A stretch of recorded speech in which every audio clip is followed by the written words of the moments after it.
नमस्कार दर्शक बंधु जदि आपणकर मकर राशि तेबे रही जातु निजर मूल्यवान 10 मिनिट समय आपण निज पाई दियंतु एवं एही भयंकर चंद्रग्रहणर प्रभाव आपणक राशि उपरे केमिति रहिबो सेही विषय रे जानतु।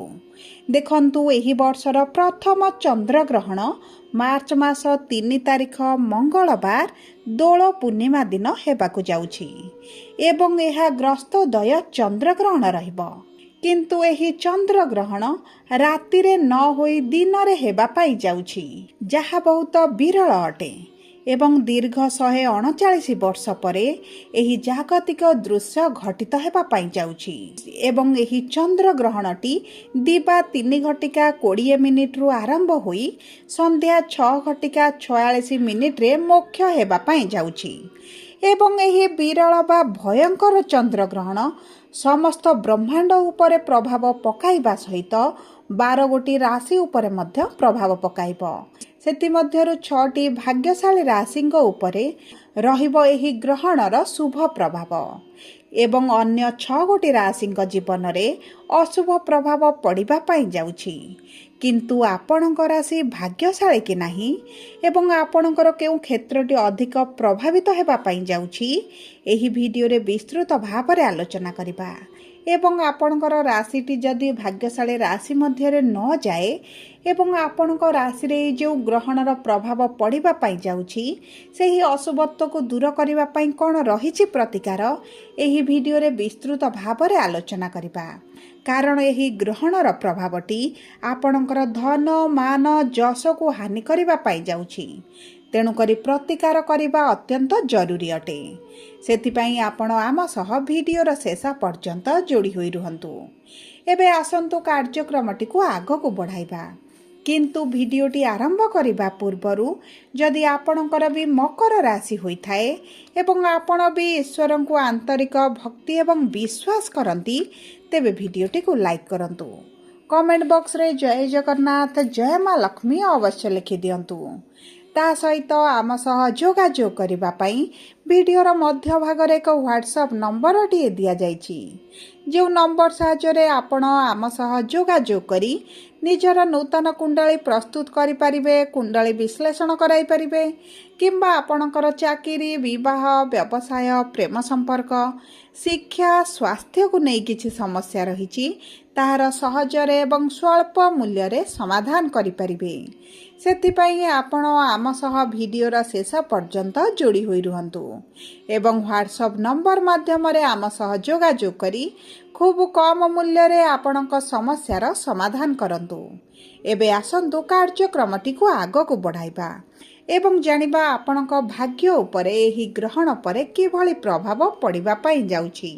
देखंतु आपणक राशिर अष्टम भावरे चंद्र ग्रहण हेबा पाई जाउछि।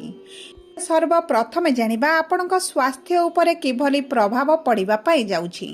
देखंतु आपणक राशि उपरे 4टी ग्रह विराजमान करिथिबारु स्वास्थ्य रे उच्च नीच भଳି परिस्थिति मध्य देखा जाउथिला किंतु एही ग्रहण परठारु आपणकर ग्रह गुड़िक राशि त्याग करिबा क्षणी आपणक स्वास्थ्य रे आसीबो बड़ परिवर्तन। आपणकर पुराना स्वास्थ्य समस्या जदि रहिथिला सेथुरु आपण धीरे धीरे उपशम अनुभव करिबे। जदि आपणकर पेट रे लिवर रे किडनी रे किंबा एही बळे किछिटा पेट जंत्रीय समस्या आपणकर देखा जाउथिला सेथुरु आपण धीरे धीरे बाहर को आसीबा उन्नति देखिबा आपण आरंभ करिबे। ता सहित आपणक स्वास्थ्य रे विशेष भाव रे ब्लड रिलेटेड समस्या गुड़िक आपणकर निश्चित भाव रे कमि जिवो एवं आपणकर जेहेतु अष्टम भाव रे चंद्र ग्रहण हेबा पाई जाउछि आपणकर आंठू गंटी अंटा एही भଳି अस्थि जातीय समस्या टिके देखा देई पारे सेति प्रति आपणको सचेतन रहिबाकू पड़िबो। ता सहित आपणक पादरे गोड़े किछि ना किछि आघात लागि पारे सेति प्रति आपण टिके सतर्क रहिबे। एबे आसंतु जानिबा किपरि रहिबो आपणकर आर्थिक स्थिति।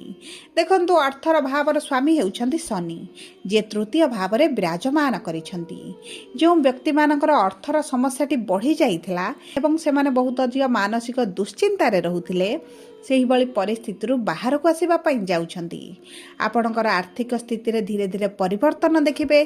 ता सहित जदि आपणकर अर्थ केउंटी फसिकी रहिथिला किंबा आपण काहाकू देइथिले एवं फेरी पाई नांती सेही अर्थ मध्य आपणको प्राप्त होई जिवो ଏବଂ ଆପଣ ଯଦି ଆଗାମୀ 45 ଦିନ କିମ୍ବା 2 ମାସ ମଧ୍ୟରେ ଅର୍ଥକୁ କୌଣସି ଜାଗାରେ ଇନଭେଷ୍ଟ କରନ୍ତି ତେବେ ମଧ୍ୟ ଆପଣ ଅର୍ଥର ଉଚିତ ମୂଲ୍ୟ ପ୍ରାପ୍ତ କରିବେ। ତା ସହିତ ଦେଖନ୍ତୁ ଆପଣଙ୍କୁ ଅଚାନକ ଧନ ଲାଭ ହୋଇପାରେ, ଆପଣଙ୍କୁ କୌଣସି ନା କୌଣସି ସୂତ୍ରରୁ ଧନ ପ୍ରାପ୍ତି ହେବ ଏବଂ ଅର୍ଥର ସମସ୍ୟା ପାଇଁ ଆପଣ ଯେଉଁ ଚିନ୍ତିତ ରହିଛନ୍ତି ଆପଣ ସେହିଭଳି ପରିସ୍ଥିତିରୁ ବାହାରକୁ ଆସିବା ପାଇଁ ଯାଉଛନ୍ତି। ଦେଖନ୍ତୁ ଆର୍ଥିକ ସ୍ଥିତି ଆପଣଙ୍କର ଅତି ଉତ୍ତମ ରହିବ। ଏବେ ଆସନ୍ତୁ ଜାଣିବା କିପରି ରହିବ ଆପଣଙ୍କର କର୍ମକ୍ଷେତ୍ର। ଦେଖନ୍ତୁ କର୍ମର ଭାବର ସ୍ୱାମୀ ହେଉଛନ୍ତି ଶୁକ୍ର, ଯିଏ ତୃତୀୟ ଭାବରେ ବିରାଜମାନ କରିଛନ୍ତି। ଆପଣ ଯଦି ନୂତନ ଭାବରେ କିଛି ବ୍ୟବସାୟ ଆରମ୍ଭ କରିବା ପାଇଁ ଚାହୁଁଛନ୍ତି ତେବେ ଅତି ଉତ୍ତମ ଫଳ ଆପଣଙ୍କୁ ପ୍ରାପ୍ତ ହେବ। କିମ୍ବା ଆପଣ ଅନଲାଇନ୍ ରିଲେଟେଡ୍ ସଫ୍ଟୱେୟାର, AI କିମ୍ବା ଟିଚରସିପ୍, କାଉନସିଲର, ମେଡିସିନ, ମେଡିକାଲ ଲାଇନରେ କିଛିଟା କ୍ୟାରିୟର ଆରମ୍ଭ କରିବା ପାଇଁ ଯାଉଛନ୍ତି, ପରୀକ୍ଷା ଦେଉଛନ୍ତି, ଇଣ୍ଟରଭ୍ୟୁ ଦେଉଛନ୍ତି, ତେବେ ଆପଣଙ୍କୁ ତ ସେହି ସବୁ କ୍ଷେତ୍ରରେ ଶୁଭ ଫଳ ପ୍ରାପ୍ତି ହେବ। କିମ୍ବା ପୂର୍ବରୁ ଯଦି ଆପଣ ଏହିସବୁ ଫିଲ୍ଡରେ କାର୍ଯ୍ୟ କରୁଛନ୍ତି, ଏହିସବୁ କ୍ଷେତ୍ରରେ କାର୍ଯ୍ୟରତ ଅଛନ୍ତି, ତେବେ ମଧ୍ୟ ଆପଣଙ୍କର ଭାଗ୍ୟ ଆପଣଙ୍କ ସାଥ ଦେବ। ଦେଖନ୍ତୁ ଆପଣଙ୍କର ଯଦି ଏକ୍ସପୋର୍ଟ ଇମ୍ପୋର୍ଟରେ କିଛି କାର୍ଯ୍ୟ ରହିଛି କିମ୍ବା ବୈଦେଶିକ ମୁଦ୍ରା କିଛି ରୋଜଗାର କରୁଛନ୍ତି ତେବେ ମଧ୍ୟ ଆପଣଙ୍କର ରୋଜଗାରରେ ବୃଦ୍ଧି ଦେଖିବେ। ଏବଂ ତା ସହିତ ଆପଣଙ୍କ କର୍ମକ୍ଷେତ୍ରରେ ଆପଣଙ୍କର ମାନ ସମ୍ମାନ ବୃଦ୍ଧି ହେବ। ଆପଣ ଚାକିରିରେ ଯଦି ପ୍ରମୋସନ୍ ଚାହୁଁଥିଲେ କିମ୍ବା ଆପଣ ଇନକ୍ରିମେଣ୍ଟ ଚାହୁଁଥିଲେ କିମ୍ବା ପୋଷ୍ଟରେ ପରିବର୍ତ୍ତନ ଚାହୁଁଥିଲେ, କିଛି ନା କିଛି ପରିବର୍ତ୍ତନ ଆପଣ ନିଶ୍ଚିତ ଭାବରେ ଦେଖିବେ ଏବଂ ଏହି ପରିବର୍ତ୍ତନ ଆପଣଙ୍କ ପାଇଁ ଶୁଭଦାୟକ ରହିବ। ଯଦି ଆପଣଙ୍କ ସରକାରଙ୍କ ସମ୍ବନ୍ଧିତ କିଛି କାର୍ଯ୍ୟ କରୁଛନ୍ତି ତେବେ ଆପଣଙ୍କୁ ଏହିସବୁ କ୍ଷେତ୍ରରେ ଶୁଭ ଫଳ ପ୍ରାପ୍ତି ହେବ। ଏବେ ଆସନ୍ତୁ ଜାଣିବା କିପରି ରହିବ ଆପଣଙ୍କର ଶିକ୍ଷା। ଦେଖନ୍ତୁ ଶିକ୍ଷା ଆପଣଙ୍କର ପଞ୍ଚମ ଭାବରୁ ଜଣାପଡ଼େ ଏବଂ ପଞ୍ଚମାଧିପତି ଆପଣଙ୍କର ତୃତୀୟ ଭାବରେ ବିରାଜମାନ କରିଛନ୍ତି।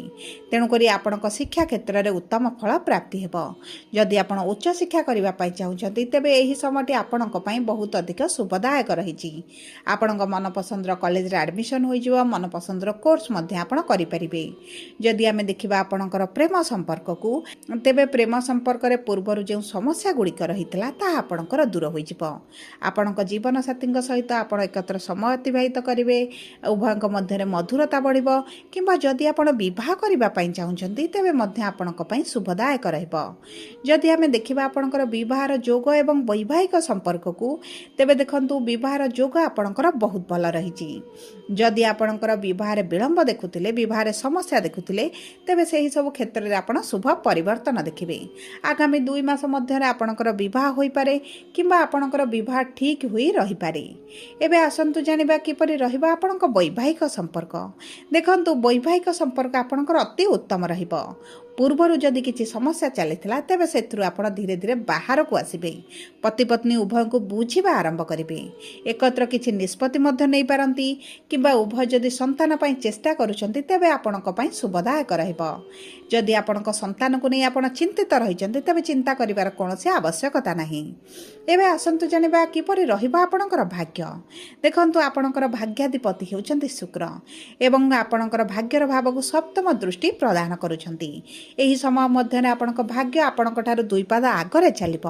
ଯଦି ଭାଗ୍ୟ ଭରସାରେ କିଛି କାର୍ଯ୍ୟ କରିବେ ସେଥିରେ ଆପଣଙ୍କୁ ଶୁଭ ଫଳ ପ୍ରାପ୍ତି ହେବ ଏବଂ ଆପଣଙ୍କର ସ୍ୱାସ୍ଥ୍ୟ ସହିତ ଆପଣଙ୍କର ଜୀବନରେ ମଧ୍ୟ ଶୁଭ ପରିବର୍ତ୍ତନ ଆସିବ। ସବୁ ପରେ ଅଶୁଭତ୍ୱକୁ ଦୂର କରିବା ପାଇଁ ଆପଣ ଏହି ଚନ୍ଦ୍ରଗ୍ରହଣ ସମୟରେ ବିଷ୍ଣୁଙ୍କର ସହସ୍ର ନାମ ପାଠ କରନ୍ତୁ କିମ୍ବା ଓମ୍ ନମଃ ଶିବାୟ ମନ୍ତ୍ର ପାଠ କରନ୍ତୁ। ତାହା ସହିତ ଗ୍ରହଣର ପରବର୍ତ୍ତୀ ଦିନ ଜଳରେ କିଛିଟା ରାଶି ମିଶାଇ ସୂର୍ଯ୍ୟଙ୍କୁ ଅର୍ପଣ କରନ୍ତୁ। ଆପଣଙ୍କ ପାଇଁ ଶୁଭଦାୟକ ରହିବ ଏବଂ ଆଦିତ୍ୟ ହୃଦୟ ସ୍ତୋତ୍ର ଯଦି ଆପଣ ପ୍ରତିଦିନ ଆଗାମୀ 2 ମାସ ମଧ୍ୟରେ ପାଠ କରିବେ ତେବେ ମଧ୍ୟ ଉତ୍ତମ ଫଳ ପ୍ରାପ୍ତ ହେବ।